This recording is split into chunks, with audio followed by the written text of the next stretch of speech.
Hey, Warrior fans, thanks for joining me again for another edition of DUBS Playoff Watch.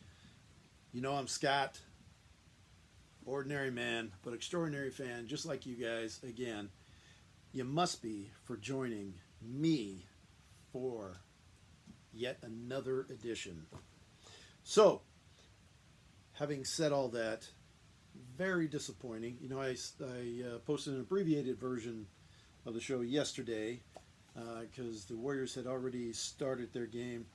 Unfortunately, they lost a heartbreaking one yesterday. We're going to go over that here, and so let's cover that real quick in terms of key games yesterday. Obviously, the Warriors lost to the Pelicans 108-103. That game, like I said, we are going to discuss here momentarily. But before that, the Mavericks beat the Heat yesterday, 127-113. So, what does that do to the standings? I'm going to cover that. Let me put that up for you right now. Okay, as you can see, the Warriors still maintaining that 8th spot. They are at a 500 record, tied with the Grizzlies, though, so that could still go either way. The Spurs, as you can see, trailing just by a game, so they are not out of that 8th spot by any means. The Pelicans not reflected on the screen at the moment. After that win last night, they're only 2 games behind the Spurs and obviously 3 behind the Warriors and the Grizzlies. You can also see up in the 5th and 6th spots, the Lakers and the Mavericks are in a nip and tuck battle. They are both tied at this point in time. So that race is not over. And for those of you interested in the rest of the Western Conference, you can see the Jazz currently on top. It's also worth noting that over the last 10 games, the Pelicans, Spurs, the Grizzlies, and the Warriors are all roughly around 500. The only ones who aren't 5-5 would be the Grizzlies, and even the Trailblazers. They're 4-6, and the Spurs, even though every single game, well, they played a lot of tough teams here recently, and every single game has been extremely close and could have gone either way, but they have lost their last 4.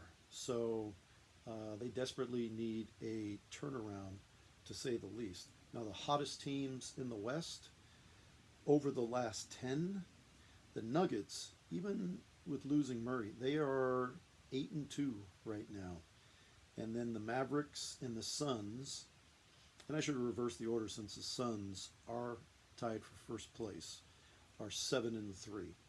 So those are the hottest teams in the Western Conference at this moment in time.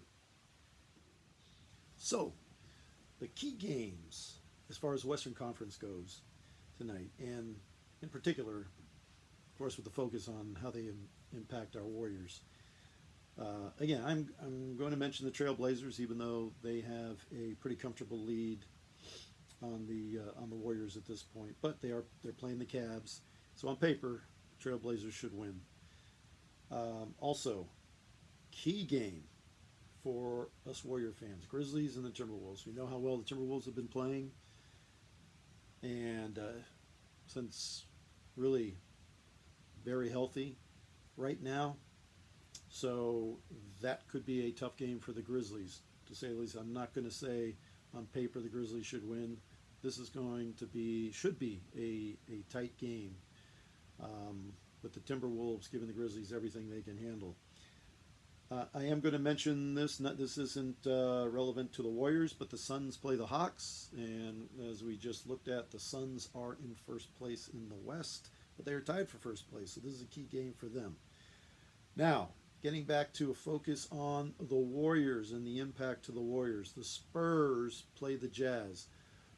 Once again, we just talked about the Spurs losing 4 in a row and how tough their recent games have been, how tight they have made them. They played to the very end, and they have played some difficult teams. And here, once again, they are playing the Jazz. We're tied for first in the West, one of the best teams in the NBA this season.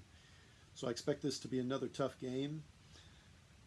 But once again, this could give the Warriors some separation, especially if the Grizzlies lose and the Spurs lose.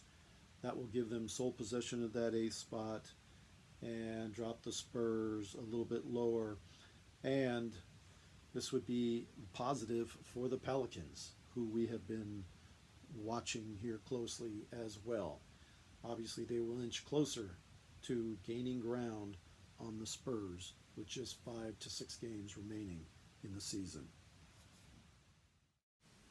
Okay, I thought I would segue into the Warriors game with the Pelicans from Monday night when they won 123 to 108. And you can see their shooting percentage was 53.5% to the Pelicans, 43%. Three-pointers was 38.5% to just 20% for the Pelicans. The Warriors shot 12 free throws to the Pelicans, 25 free throws. Now rebounding, the Pelicans out-rebounded them 47 to 38, and they got 13 offensive boards to the Warriors 5. But assist, the Warriors had 31 to the Pelicans 20. Steals, the Warriors had 9 steals, the Pelicans had 6. So that's pretty close. I think as I mentioned yesterday, turnovers were about even again, 14 to 16. Let's take a look at last night's game and compare those. Okay, so this is from last night's game, and you can see for yourself what the statistics are, the differences. But comparatively speaking, the Warriors shot 53% the night before, and last night they only shot 42%. And then on three-pointers, Pelicans actually outshot them in efficiency. They shot 40%, the Warriors shot 37, nearly 38%. And you got to compare that with the 38.5, which isn't significantly better, except that the Pelicans shot only 20% the night before. The free throw differential is significant, but it's significant in both games. The biggest things that stand out to me, or I'll say the biggest item is assist. The Warriors only had 22 assists, and the Pelicans had 28. Compared that with the night before, where the Warriors had 31, the Pelicans only had 20. So some of that has to do with the shooting efficiency, and some has to do with just execution and moving the ball properly and spreading the floor and hitting the open man and getting better shots. So all that goes hand in hand, needless to say. Rebounds, the Pelicans still out-rebounded the Warriors 57 to 48, and offensively it was 14 to 8. And not that drastic a difference from the night before, to say the least. So let's look at some of the individual statistics. So I'm going to talk you through the individual stats here, and I'll try to be brief, but when we compare the two, the Monday night game, 5 players for the Warriors scored in double digits, with Wiggins getting 26, and of course Curry getting 41. If you look at Draymond's numbers, rebounds, assists, points, 13, 15, and 10. Just amazing game. And JTA, he scored 14, and Jordan Poole kicked in 11.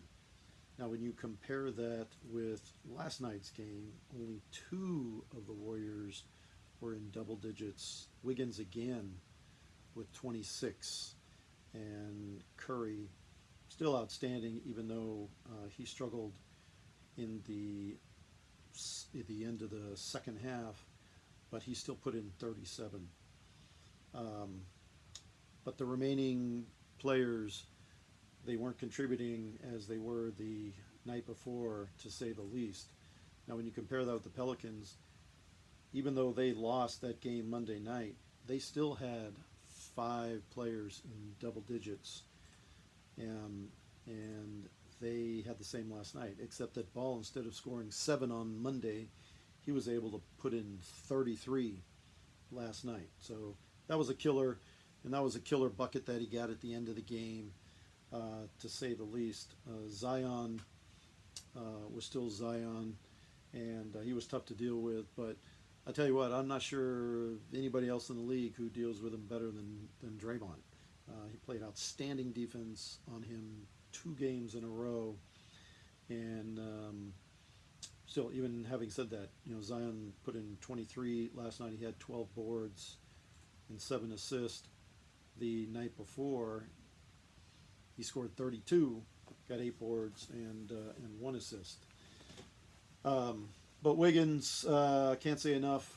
Consistent. He had knee soreness. He was questionable. May not even played last night, but he played. He's been the most consistent player for the Warriors. Maybe second to only Steph when it comes to scoring, but certainly when it comes to his health and being there for the team every single game. He hasn't missed a single game.